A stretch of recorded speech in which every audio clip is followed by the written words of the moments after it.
Le damos la bienvenida a esta reunión de la entrevista. Le comento la mecánica a desarrollar. Usted tendrá la oportunidad de en 15 minutos exponernos lo que usted quiera destacar de la currícula, que bueno, ya tenemos nosotros la información, pero si usted quiere destacar algo ahí, lo puede hacer, y también parte de su plan de trabajo.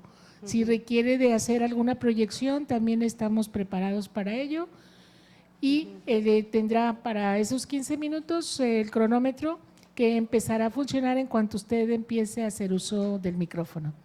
Después de la exposición tendremos 15 minutos para preguntas y respuestas, iniciando con los integrantes del Comité Ciudadano y luego con las diputadas y diputados.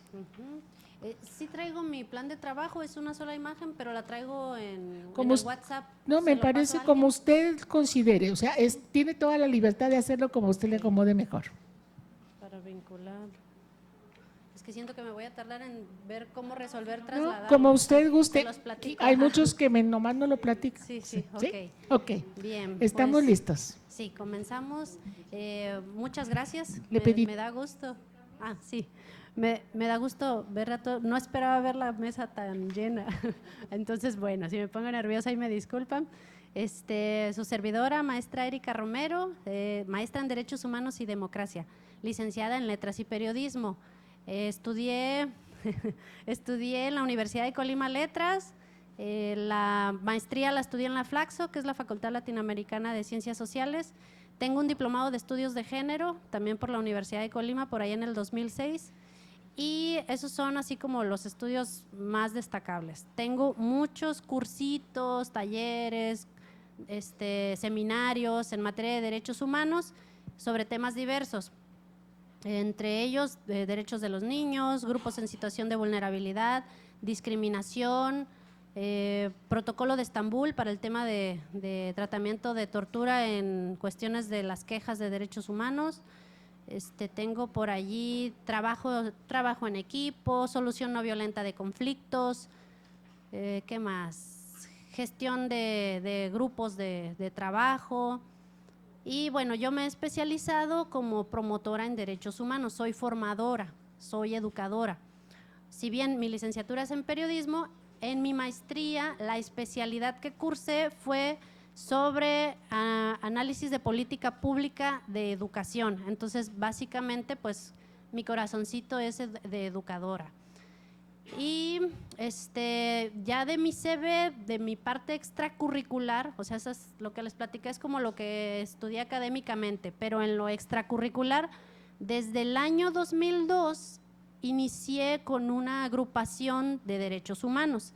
En aquel entonces era PECAO, tiene un nombre feo, luego se lo cambiamos por proceder.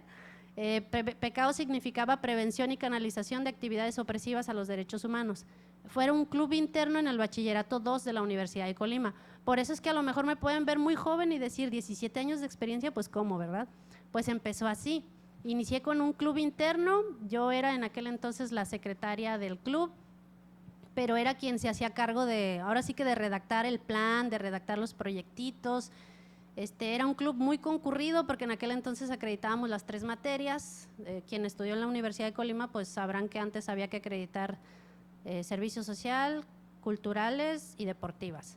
Entonces, bueno, iniciamos con ese clubcito, duramos un año, termina el club y pues nos quedamos en picados la gran mayoría y dijimos pues hay que seguirle.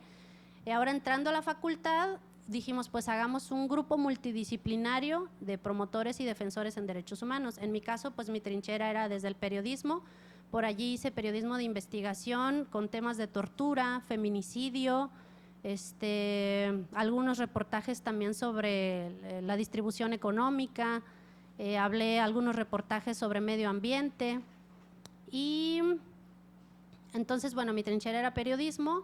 Allí ejercí, hacía paralelo entre la formación académica de mi carrera con el activismo social como periodista. Entonces, duramos 4 años en esto y pues al concluir la carrera, pues ahora sí que seguía en picada de qué más, ¿verdad? Y así ha trascendido pues los 17 años de la asociación. Lo que inició como club interno se convirtió en una asociación civil y actualmente la asociación civil tiene del 2004 para acá que está registrada legalmente, pues, y tenemos una clasificación de categoría C, que es muchos años de experiencia y hasta un manejo administrativo de más de 500,000 pesos, que nos da una categoría que puede ser casi como una asociación de primer nivel. Podemos subsidiar o apoyar a otras asociaciones civiles. Y formamos a formadores. Como promotores de derechos humanos, trabajamos con activistas sociales para formar y desarrollarles competencias en materia de derechos humanos. Entonces, eso así como en lo general, que igual y me pueden preguntar, de mi CV y sobre mi plan de trabajo. Con lo que les he platicado, pues sabrán que no solo es que sea una activista, sino el ser formadora de formadores, pues me da como mucho conocimiento diagnóstico en las necesidades de los líderes sociales y también de las asociaciones civiles.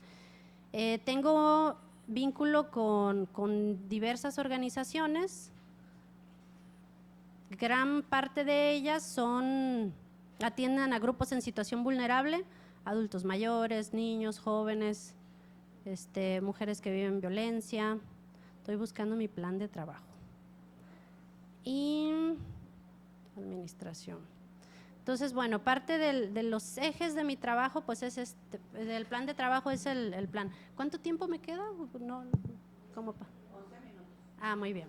Bueno, en mi plan de trabajo, yo fui consejera de la Comisión de Derechos Humanos en el anterior periodo. Entonces, esto me permitió calibrar, conocer, interiorizarme a la institución. Y bueno, pude detectar varias necesidades, mismas que si se logran atender y si se logra poner así como el dedito, y sobre todo que el líder, que en este caso la presidenta o el presidente, que pues por eso me estoy aventando, que sí sea de sus temas prioritarios puede lograr un cambio sustancial. Entonces, bueno, mi plan de trabajo lleva por objetivo la profesionalización de la Comisión de Derechos Humanos a fin de generar una mejora continua en los servicios que impacte en la calidad y calidez de la atención, reduciendo los tiempos de respuesta y emisión de recomendaciones. Algo que es muy sensible para la ciudadanía es el hecho de acudir, presentar una queja y que los periodos de respuesta y sobre todo hasta que se emite la recomendación son muy prolongados. Conociendo la ley y dándole una revisión, los tiempos que marca, si bien genera unos mínimos y unos máximos, calculo que no debiera de tomar más de 3 meses una recomendación. Para esto se debe de generar procesos claros y generar también eficacia en los movimientos, eficacia y eficiencia en el equipo. Y pues en eso es una de mis apuestas. Reduciendo tiempos de respuesta y emisión de recomendaciones y con ello incrementar la confianza de la institución para la ciudadanía. Y bueno, menciono 5 pilares. Agrego una nota que este plan se enriquecerá en el mes de septiembre, bueno, de contar con su voto, con la sociedad civil y con los propios colaboradores de la institución. Cuando fui consejera, implementé una encuesta en donde, además de revisar el nivel ahora sí, de pertenencia del trabajador en la institución, yo les preguntaba sobre sus sugerencias en el cambio del reglamento, porque dije, ellos son los expertos porque ellos son quienes están viviendo el día a día con el reglamento, o le ayuda a hacer su trabajo o le limita. Entonces, sé que los trabajadores pueden dar mucha luz con respecto a las mejoras internas de la institución. Por eso tengo esa notita. Bueno, mis 5 pilares son los siguientes.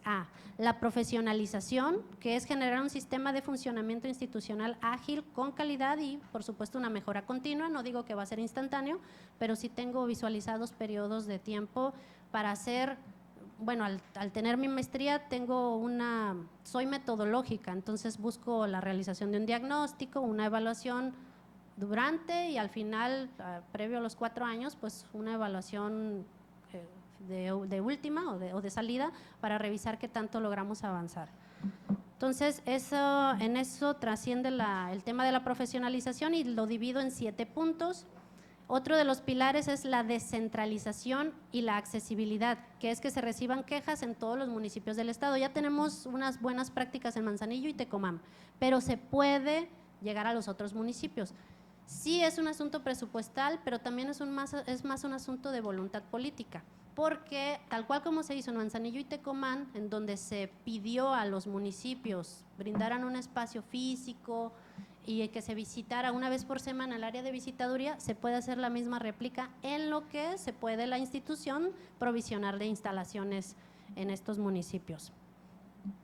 Y eso es de descentralización y accesibilidad. El C es democratización, generar procesos transparentes y democráticos para la contratación, estímulos y sanciones también del personal.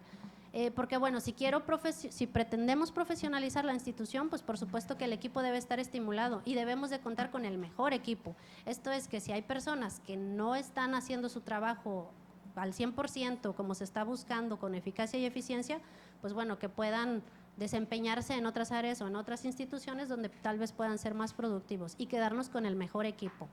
Y esto pues para evitar las demandas de despidos injustificados, pues crear un sistema de servicio profesional de carrera, un sistema claro en su reglamento en donde sepan ellos qué es lo que se espera, qué actividades deben de tener y cuáles son sus indicadores de desempeño.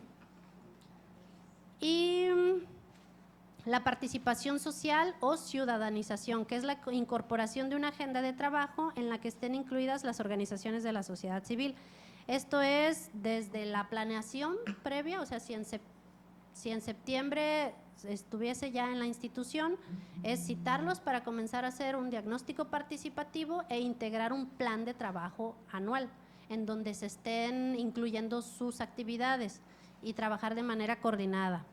Y nuevamente estar haciendo revisiones de cada 6 meses, desde quejas que ellos hayan presentado, recomendaciones que vayan en proceso o recomendaciones no atendidas que se puedan también echar mano del Congreso del Estado para exigir a las autoridades que bueno, respondan y atiendan las recomendaciones. Y por último es la transversalización, que es llevar la cultura de los derechos humanos desde la incidencia en el diseño de políticas públicas. Esto es que la Comisión de Derechos Humanos pueda ser como un órgano consultivo, en donde se pueda tener a trabajadores especializados en ciertos temas y que si supongamos, ahora que hubo lo de la ley de movilidad o alguna otra reforma que se tenga que estar elaborando, que puedan solicitar una consultoría en materia de derechos humanos a la comisión para que lleve transversalizada esta perspectiva de derechos humanos. Y pues eso es básicamente el plan. El punto de profesionalización, les decía, se divide en 7 puntos, que inicia, bueno, con un taller de planeación estratégica con perspectiva de género, porque bueno, sabemos que las necesidades de hombres y mujeres pues son diferentes, tanto visto con la ciudadanía como también el propio personal de la institución. Resolver las quejas en menor tiempo, reducir los tiempos de emisión de recomendaciones, mejorar la imagen pública de la comisión, y esto tiene que ir con sustento, o sea, además de trabajar con medios de comunicación en levantar la imagen pública de la institución, pues es darle sustancia, ¿no? Que efectivamente se le esté dando respuesta a la ciudadanía con una atención cálida, con un proceso más rápido y pues siendo más accesibles para la ciudadanía. Y mejorar la capacitación de los funcionarios públicos que hayan violado los derechos humanos. Esto es de la siguiente manera. Actualmente cuando se emite una recomendación o se señala a una autoridad como responsable de violar ciertos derechos, siempre se le solicita que tome capacitación, pero esta capacitación se queda en un nivel informativo. Supongamos que tenemos una pirámide. Entonces, el nivel informativo es donde se accede la mayoría de las personas, que es conozco de lo que se habla, conozco que existen los derechos humanos.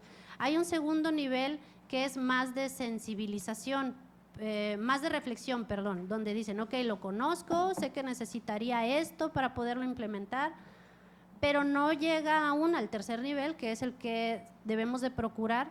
El tercer nivel ya es la sensibilización, que es donde se apropia la persona y lleva esta información a su vida cotidiana. ¿Qué es lo que queremos? Que la autoridad deje de seguir reproduciendo la violación a derechos humanos, y solo se puede lograr si hay un proceso formativo de mediano y largo plazo. Y pues bueno, esa es la idea de mejorar las capacitaciones que actualmente se están dando. Y hacer uso de los recursos legales para que las recomendaciones sean aceptadas.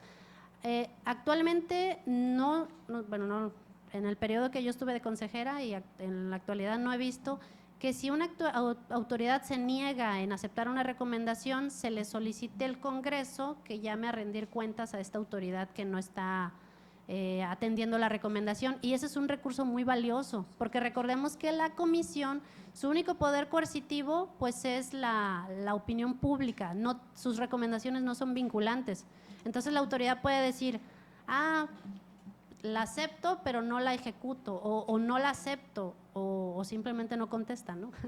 Y el Congreso del Estado tiene un papel fundamental, porque si bien a la comisión no le hacen caso, bueno, pues quien emite los recursos, pues ese es el Congreso. Entonces, esta atribución, esta carta no se ha jugado, y es una carta bien importante para avanzar en materia de derechos humanos. Y otro de los puntos de la profesionalización es generar las gestiones y vinculación necesaria para realizar los protocolos de Estambul, a fin de que se tenga la capacidad de resolver las quejas en materia de tortura aquí en lo local. ¿Qué está pasando? Nuevamente insisto, no tengo un dato, porque a pesar de que lo solicité en repetidas ocasiones no se me fue entregado, pero al menos del periodo que estoy de consejera a la fecha no ha salido recomendación alguna en términos de tortura. ¿Por qué? La Comisión Estatal no tiene el recurso humano y económico para hacer un tratamiento de las quejas y poder determinar si hay o no violación a derechos humanos, porque necesita aplicar un protocolo que requiere de 3 perfiles profesionales, es el protocolo de Estambul. Necesita un médico, un psicólogo y obviamente un abogado especializado. Esto tiene un costo, pero no es el caro o barato es relativo al poder adquisitivo y al costo-beneficio, ¿verdad? El costo es aproximadamente entre 20 y 30 mil pesos. Yo digo que no es imposible que la comisión tenga, se reciben quejas de tortura, un más o menos en el periodo que estuve de consejera, tal vez algunas 10 al año. Algunas se descartan, algunas resulta que no son tortura. A la primera revisión se puede dar cuenta uno que no se requiere la aplicación del protocolo de Estambul, pero sí hay un rezago de varios años atrás. Entonces, hay varias formas de cómo la comisión pueda tener el recurso para emitir estas recomendaciones o a implementar el protocolo de Estambul. Uno, pues es la ampliación del recurso dentro de la comisión, que los diputados le entreguen, pero también otra es la vinculación, porque la comisión puede generar un comité. Ya más o menos se está trabajando algo al respecto, pero no se ha consolidado aún, no se ha logrado como ese primer paso. Puede tener un comité en donde a través de la colaboración interinstitucional se pueda estar desahogando algunos casos, tal vez no todos, en lo que pues se comienza a hacer esta gestión del recurso presupuestal. Actualmente lo que se hace es que se pide a la Comisión Nacional que ellos hagan los protocolos de Estambul, pero vienen, ahora sí que cada venida de obispo, aunque es un dicho coloquial, y una vez que vienen, eso no es garantía de que lo desahoguen de inmediato. Con esto les quiero decir que la última ocasión que vinieron creo que fue en enero, febrero, y a la fecha no han dado resultados. Y para hacer un correcto protocolo de Estambul, al menos en el área psicológica, sí se requieren de muchas entrevistas. Entonces, está comprometida la calidad del resultado, porque pero vienen por tiempo limitado. Si al momento de estar tratando la información se dan cuenta que les falta, pues difícilmente tendrán que volver a implementar nuevamente las entrevistas. Entonces, bueno, esto es lo concerniente a la profesionalización, que son los 8 puntos, y los otros ya se los platiqué, que están dentro de la descentralización, la democratización, la participación social y la transversalización de los derechos humanos. Ese es básicamente mi plan. Muchas gracias, licenciada. Sí, gracias. Queremos decirle que hemos consumido 18 minutos, no nos pasamos tanto. Gracias. y tendremos 15 minutos más para las preguntas y respuestas. Iniciamos con el bloque con los señores y señoras consejeros.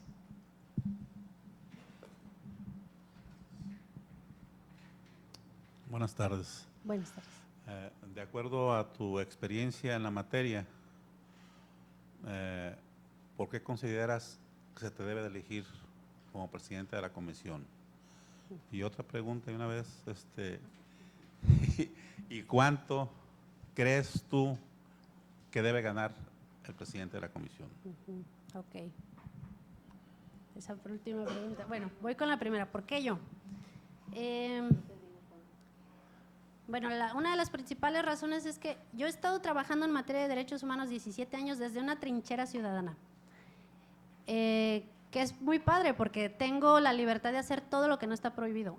Y eso, como ciudadano, tenemos un abanico muy amplio de opciones.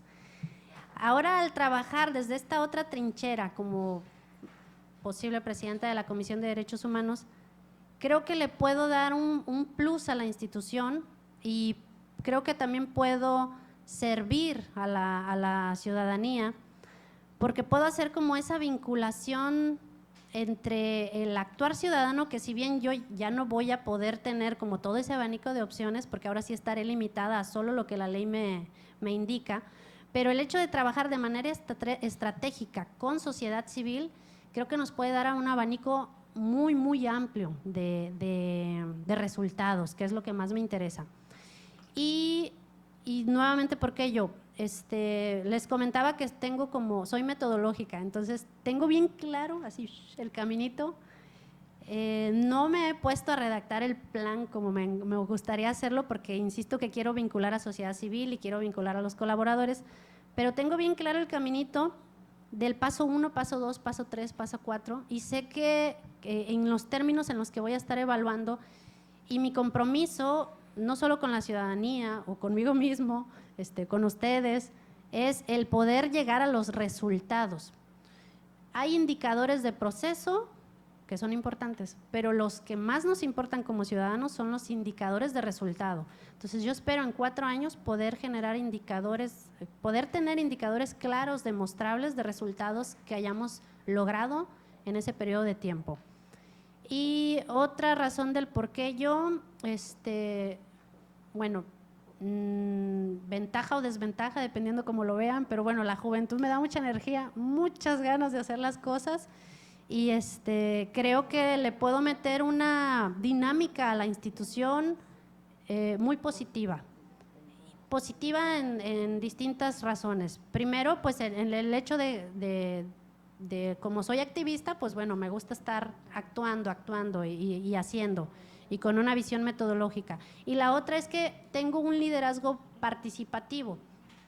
El liderazgo participativo busca el trabajo en conjunto, el trabajo, pues como su nombre lo dice, en el que participen los distintos actores. Entonces sé que no voy a trabajar sola, o sea, de entrada es el personal de la institución. Ya desde ahorita les estoy avisando que vamos a echar mano de este recurso legal de que el Congreso llame a las instancias que no están atendiendo las recomendaciones. Entonces también visualizo un trabajo de equipo con el Congreso, y también visualizo un trabajo de equipo con las otras instancias gubernamentales en el último de mis pilares que estoy poniendo como objetivo específico, que es la transversalización, porque la comisión no puede estar exclusivamente esperando quejas. O sea, el modo en que podemos hacer llegar los derechos humanos es transversalizándolos a través de todas las instancias gubernamentales. Entonces, esas como mis razones por las que creo que pues soy competitiva, sé que puedo hacer un buen papel, y pues un compromiso que tengo ya de vida, un compromiso de vida que esté o no esté en el espacio, pues sé que voy a seguir participando y trabajando en materia de derechos humanos. Y ahora, ¿cuánto debiera de ganar? Creo que soy la persona menos idónea, porque he trabajado gratis toda la vida. Entonces, tengo un muy mal parámetro de comparación. Trabajé para el Programa de Naciones Unidas para el Desarrollo. Teníamos un tabulador nacional, pero yo sé que no era un gran sueldo, sin embargo, para mí era lo máximo. Teníamos un sueldo de… Yo como facilitadora creo que eran 13,000 pesos mensuales. ya menos impuesto nos quedaba en 11.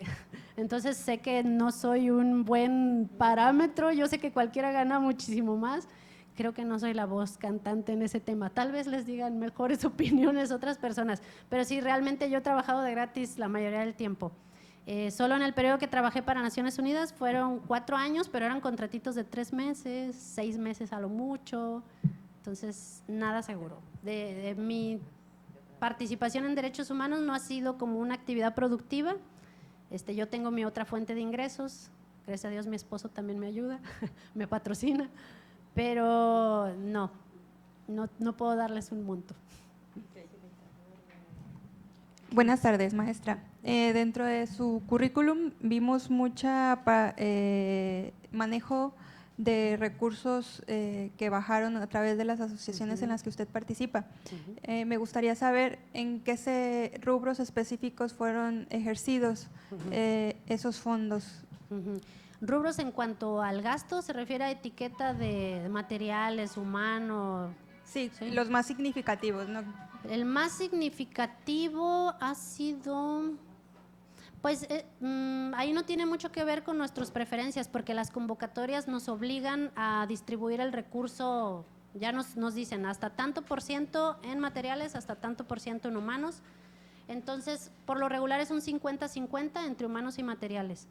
Y lo que sí es que en coinversión usualmente nos pedían el 20%, últimamente en el estado ya están pidiendo el 50%, y siempre esa coinversión la hemos hecho en especie. En cuanto a humanos, ¿en qué tipo de gastos hacemos? Hemos traído capacitadores de fuera de Colima, aunque hay gente muy buena aquí en Colima, sigue habiendo un poquito de malinchismo, entonces traemos mixto entre de fuera y también contratamos a algunos activistas de aquí de Colima.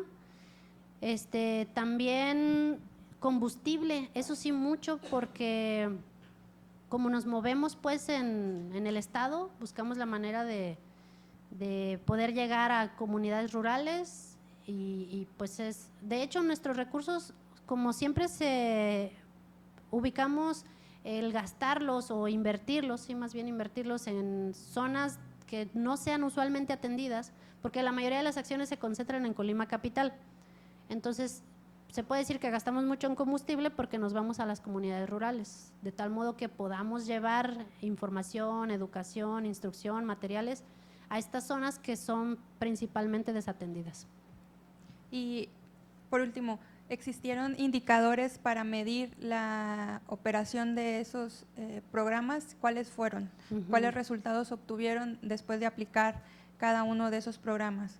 Sí, en mi asociación nuestro objetivo social es la promoción, defensa, educación, divulgación de los derechos humanos. Entonces, mucho del trabajo que hemos estado haciendo es educativo. Lo que del modo que lo hemos medido, tenemos dos tipos de beneficiarios, los directos y los indirectos.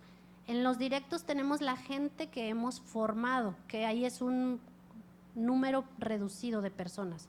Estamos hablando que el último proyecto formamos a 15 promotores y promotoras de derechos humanos. Pero tenemos otro indicador que son los beneficiarios indirectos, que es estos a cuántos más benefician. Entonces, formamos a los promotores de derechos humanos, pero la formación es práctica, o sea, no es que vayan a un curso y se avienten ahí 50 horas sentados. No, son 8 horas de trabajo en aula, que principalmente es como con actividades lúdicas, y el resto ya son actividades en comunidades.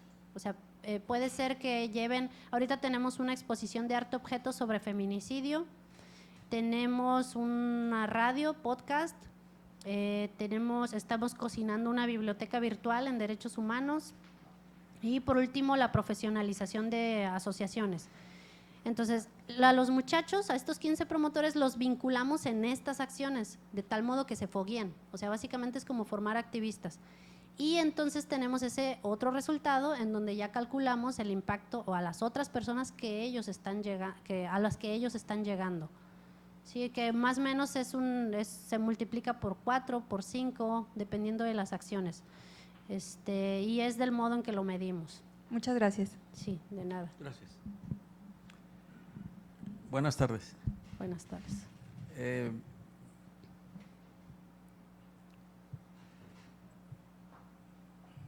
¿Cómo podría usted lograr de llegar a ocupar el cargo de presidente de la comisión? Que el régimen laboral de los trabajadores cambiara para que tuvieran estabilidad en el empleo como derecho humano. Ok, actualmente el reglamento es muy claro y dice que los trabajadores son empleados de confianza. De entrada, pues sí es una reforma. El reglamento tiene facultades de cambiarlo el Consejo Consultivo de la misma Comisión de Derechos Humanos. Entonces es primero hacer el trabajo con el Consejo y luego para que este cambio de reglamento sea legal, tiene que pasar luego al Congreso y el Congreso, una vez que lo aprueba, se publica en el Diario Oficial. Bueno, esto es como en términos de procedimiento. Ahora, en términos de cabildeo o de negociación, yo creo que antes que nada se debe de tener, ya hay una descripción de puestos, pero es muy general. Yo les comento que tengo una empresa y en nuestra empresa soy quien se ocupó en desarrollar la descripción de los puestos y generar los indicadores de desempeño. Por eso es que veo que necesita el trabajador tener bien claro qué es lo que se espera de él o de ella. Porque una vez que lo tiene claro, sabe que si hace de ahí hacia arriba, está dando un plus y que se tiene que notar.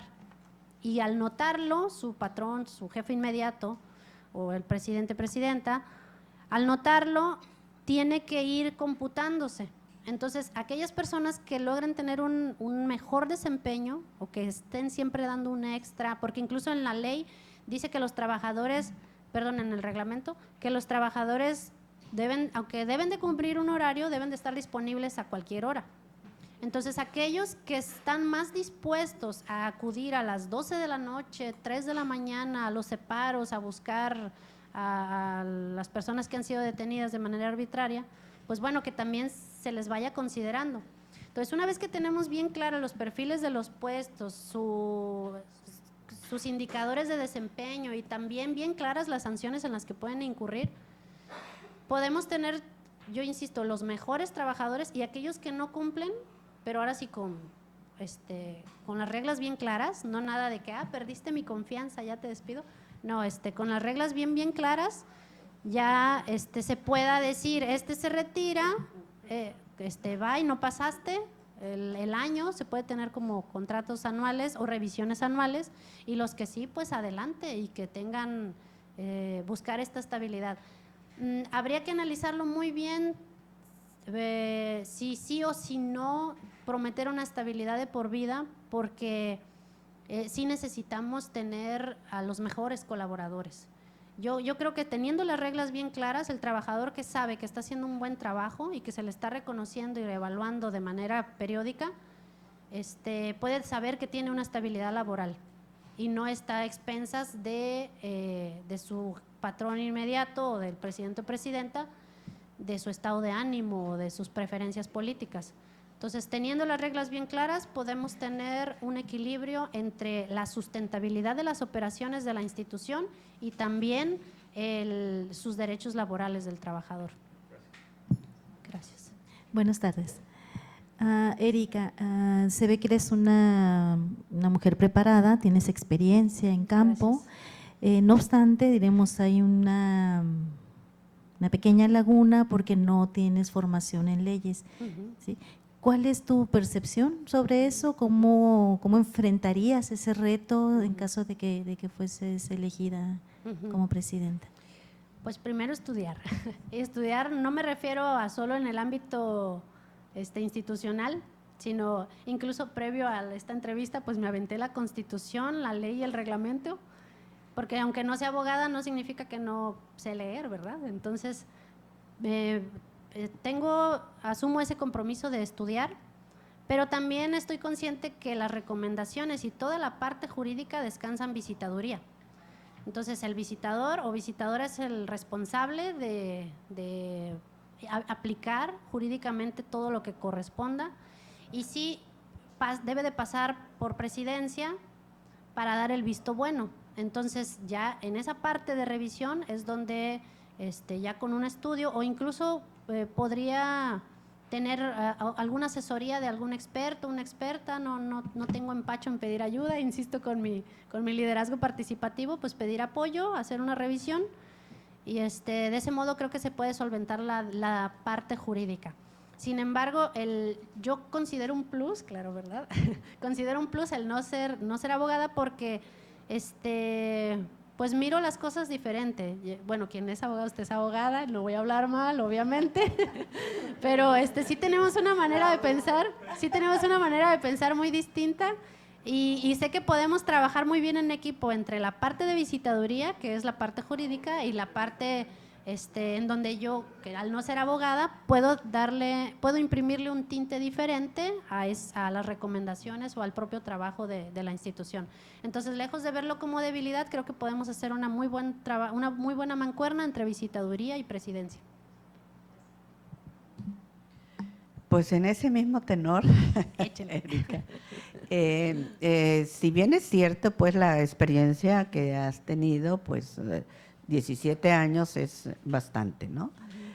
Pero pues el activismo no es lo mismo que representar a una comisión tan importante que se encarga precisamente de ser un control constitucional, ¿no? De poder ante la administración pública de los dos niveles. En ese sentido, aún considero, ¿no?, que aún cuando qué bueno que tengas esa visión de incorporar a otros expertos en la abogacía. ¿Cómo y con qué argumentos aparecerías tú en público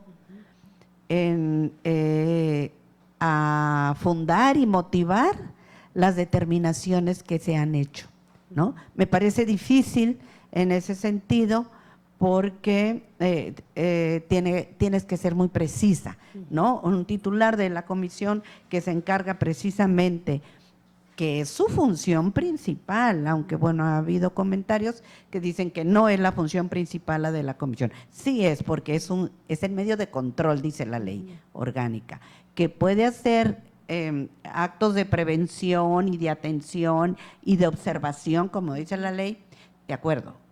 ¿Cómo enfrentarías tú ante los medios de comunicación un cuestionamiento de cómo fundaste y motivaste una recomendación? Más que preocuparme los medios, porque los medios a final de cuentas no están, al menos, bueno, los medios no tienen como una especialidad jurídica. Creo que más bien la parte que me preocuparía mucho es en el caso de que una queja, una recomendación, me la nieguen y me digan no porque no está bien fundada. Ahí sí es donde… Perdóname, no me di a entender, no es cómo te perciban los medios, sino es lo que tú manifiestes a los medios y que la ciudadanía vamos a percibir de ti y de tus conocimientos. No como lo tomen los medios lo toman como cualquier.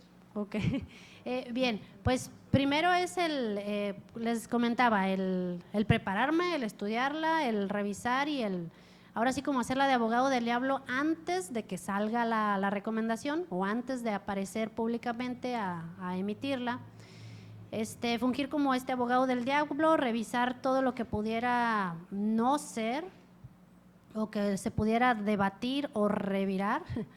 Y no solo conmigo, le comentaba, invitando a más expertos en la materia y a la hora de cómo exponerlo y cómo salir a la luz pública a decir que está fundada de esta manera, pues después de esa reunión en donde ya podamos filtrar la recomendación y darle una revisión y ahora sí que me sienta bien segura y que estemos bien seguros el equipo, pues ahora sí que salir adelante. No me veo sola, no me veo saliendo sola en hacer la defensa de los documentos que se emitan. Y sí me veo revisando muy mesuradamente para que no nos vaya a causar un retraso o que no nos vayan a dar un revés jurídico. Y sí, básicamente es eso, preparación y cuestionarla al mismo dentro del equipo. Y para esto el equipo sí tiene que estar conformado de distintos actores, no solo de visitaduría, sí ubicar más expertos. Yo insisto, con sociedad civil hay personas altamente preparadas porque han sido vocación de vida de muchas activistas sociales. Entonces, bueno, invitarlos. Incluso hay quejas que se presentan, que las presenta el propio activista o la propia activista. Entonces, ya está cocinada la recomendación, ya revisámosla juntos y hagamos como abogado del diablo, ¿no? En que pase bien los filtros y las críticas. Gracias. Muchas gracias. Ahora tienen el uso de la palabra las y los diputados. Le doy la palabra a la diputada Malú Berber.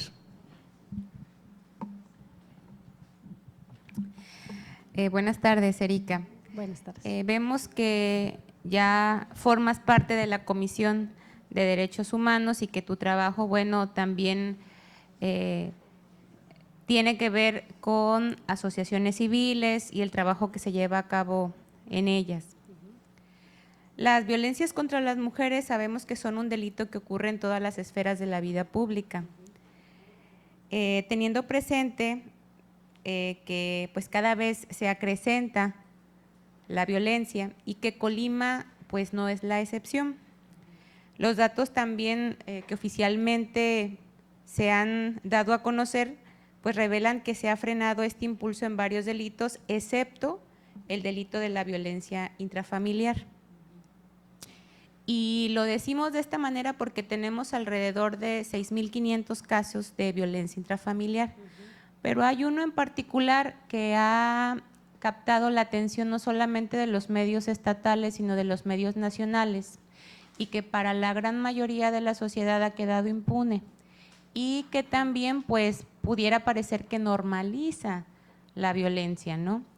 Quiere decir que puedes golpear a tu familia y que no pasa nada, y que si tú pagas o emites una cantidad de dinero, y eso sí es que se te judicializa el delito, ¿no? O sea, pero al final de cuentas no pasa nada, queda impune. Es por esa razón que sí me gustaría preguntarte, Erika, bajo tu experiencia, si tú llegaras a ocupar el cargo de presidenta de la Comisión Estatal de Derechos Humanos, ¿cuáles serían esas acciones que tú realizarías para proteger los derechos no solo de la esposa golpeada, no solo de los hijos como víctimas secundarias, sino en el caso particular de la sociedad que también ha sido afectada con estos delitos? Ay. Bueno, yo sé de qué caso habla, me imagino, ¿verdad? Bueno, ahí es la comisión, como es un proceso que se judicializa, en este caso pues, de acuerdo a la ley pues no debe de participar. Sin embargo, sí puede participar cuando hay una omisión o un retraso. Entonces es allí donde la comisión puede participar de dos maneras, de manera preventiva y de manera correctiva, por ponerle un nombre. En la correctiva es buscar o señalar a aquella autoridad que está siendo omiso o omisa para para que pues esta denuncia pueda concluir en lo que la ley dice, porque de acuerdo a lo que conozco de la ley es que pues esta persona tuvo que haberse seguido de oficio, sin importar que hubiera tenido el perdón de la pareja. Entonces, al seguirse de oficio, tuvo que haber llegado a la última consecuencia, que es ya sea cárcel o… Entonces, bueno, hubo una omisión. ¿De quién? Pues hay que investigar. Y en esa parte sí puede participar la Comisión de Derechos Humanos, en revisar quién fue el omiso.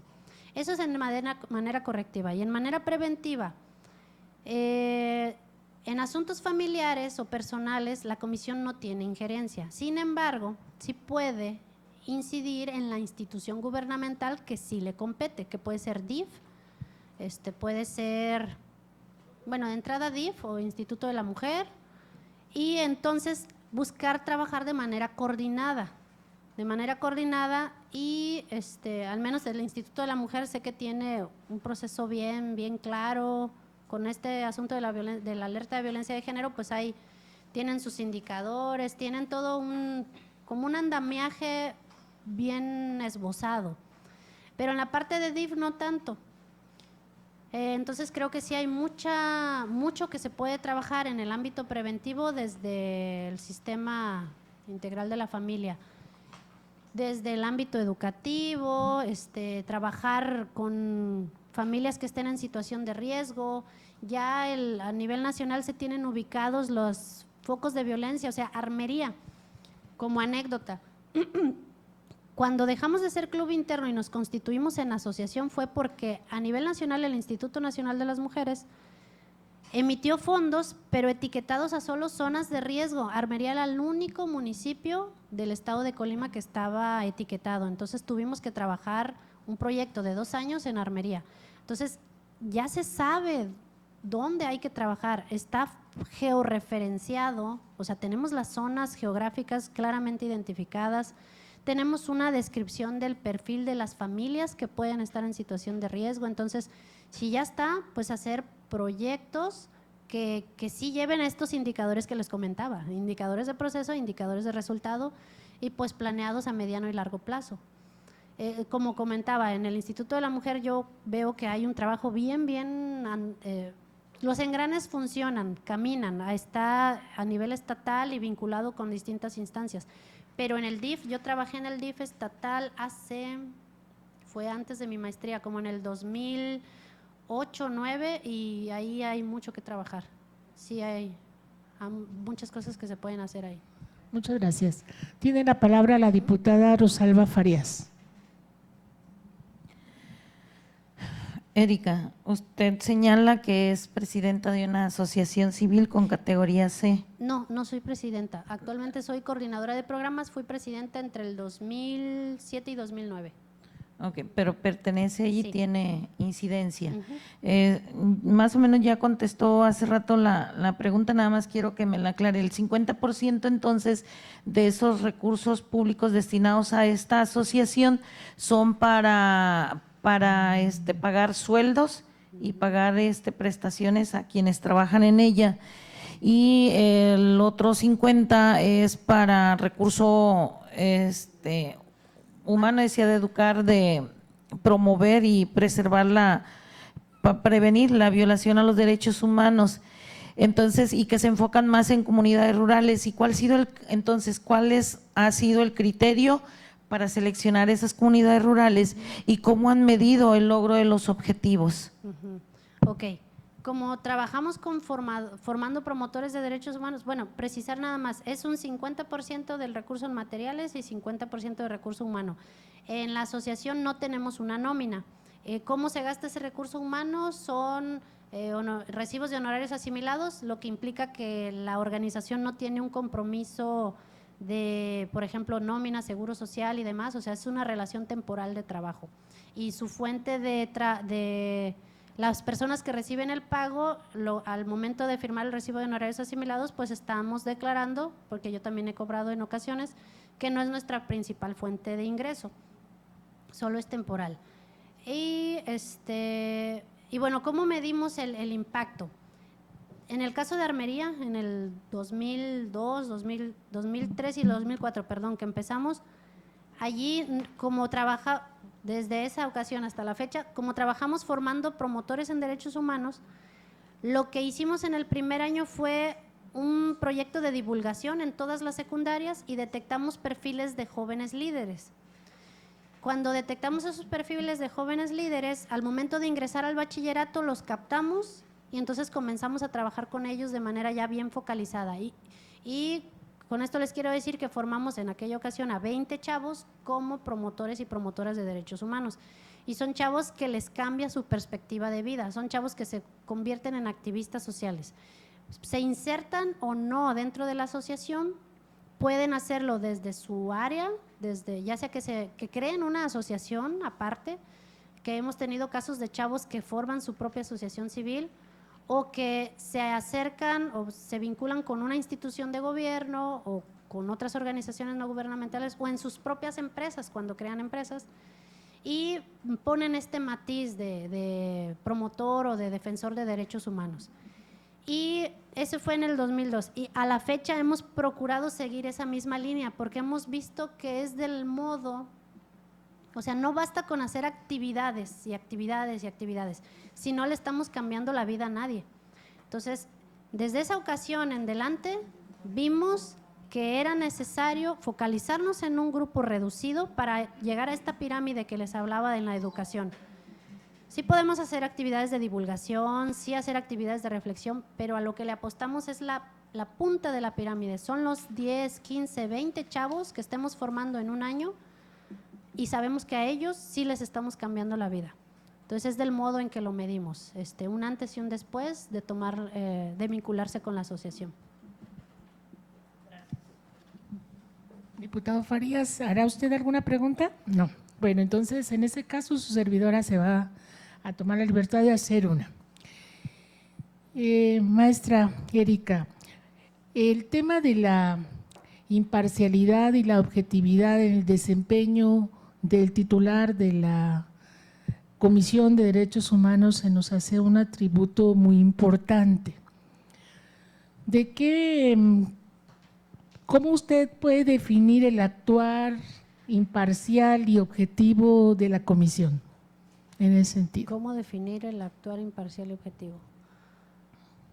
Bueno, pues primero es el hacer todo apegado a derecho. Eso, el hacerlo apegado a derecho es, mide la objetividad, o bueno, la delimita. O sea, si nos vamos sobre la línea del derecho, necesariamente hay que ser objetivos para poderlo implementar. Y en cuanto a la imparcialidad, para que la institución pueda circular por esta vía de la imparcialidad, pues es el escuchar las dos partes, tanto la parte quejosa como la parte presunta responsable.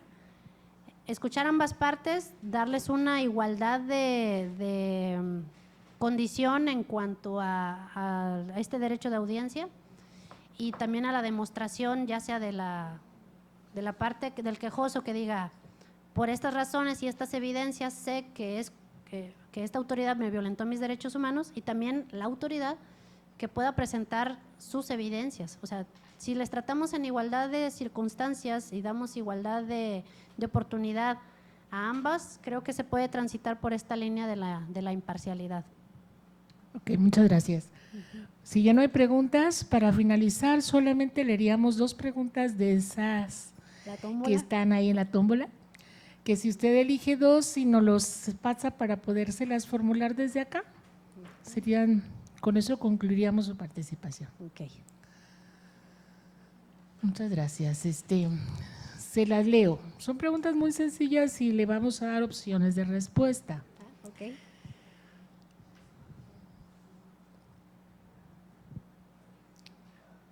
La pregunta dice así: ¿a qué se encuentra obligada la autoridad a quien se dirige una recomendación realizada por la Comisión de Derechos Humanos del Estado de Colima?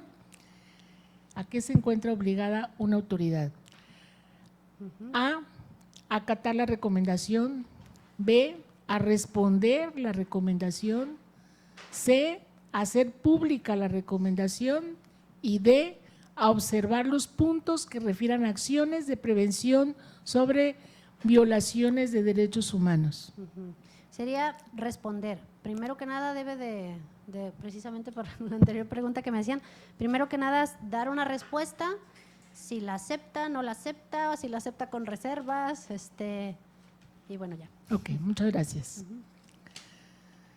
La siguiente es un criterio que le voy a preguntar y le vamos a dar como opciones 4 principios que rigen este tipo de criterios. Dice, criterio interpretativo que establece que toda autoridad perteneciente al Poder Judicial, Legislativo o Ejecutivo debe aplicar la norma o la interpretación más favorable a la persona o a la comunidad en toda emisión de actos, resoluciones o normas que traten o en que se considere la protección o delimitación de los derechos humanos, la cual debe ser la más amplia en el primer caso y la menos restrictiva en el segundo.